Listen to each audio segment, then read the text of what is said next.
ഇന്ന് രാവിലെ രഞ്ജിത്തിൻ്റെ അച്ഛനെയും അമ്മയും കുടുംബാംഗങ്ങളെയും കണ്ട് അനുഗ്രഹം വാങ്ങിയിട്ടാണ് ഞങ്ങൾ ആരംഭിക്കുന്നത്. രഞ്ജിത്ത് മാത്രമല്ല, കല്ലമ്പള്ളി രാജേഷ്, അങ്ങനെ നിരവധി പ്രവർത്തകർ ഒരു ദേശീയ മുന്നേറ്റത്തിൻ്റെ ഭാഗമായി പ്രവർത്തിച്ചപ്പോൾ വ്യത്യസ്ത കാരണങ്ങളാൽ രാഷ്ട്രീയ വിയോജിപ്പുള്ളവരുടെ അവരുടെ ഇവരെയൊക്കെ തന്നെ ജീവിക്കാൻ അനുവദിക്കാത്തൊരു സാഹചര്യമുണ്ടായിരുന്നു. അവർക്ക് മരണപ്പെട്ടു പോയി. പക്ഷേ അവരുടെയൊക്കെ തന്നെ അവരൊക്കെ ഏത് സ്വപ്നമാണോ കണ്ടത് ആ സ്വപ്നം നടപ്പിലാക്കാനാണ് ഞങ്ങൾ പ്രവർത്തിക്കുന്നത്.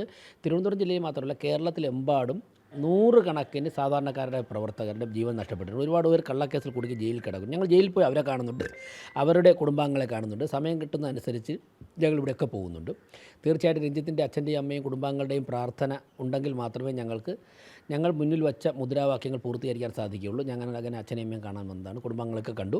അമ്മയും അച്ഛനെയും സഹോദരിയൊക്കെ ഉൾപ്പെടെ കോർപ്പറേഷൻ ഓഫീസിലേക്ക്, മേയറുടെ ഓഫീസിലേക്ക് ക്ഷണിച്ചിട്ടുണ്ട്. കാരണം രഞ്ജിത്തിൻ്റെയൊക്കെ സ്വപ്നമായിരുന്നു തിരുവനന്തപുരം കോർപ്പറേഷൻ BJP ഭരണത്തിലെത്തണമെന്ന്. അപ്പോൾ എവിടെ നിന്നുകൊണ്ട് രഞ്ജിത്തൊക്കെ ഇത് കാണുന്നുണ്ടാവും, അവരുടെ പ്രാർത്ഥന ഉണ്ടാവും. അതുകൊണ്ടാണ് ഞങ്ങൾ ആദ്യം തന്നെ ഇവിടെ വന്നത്.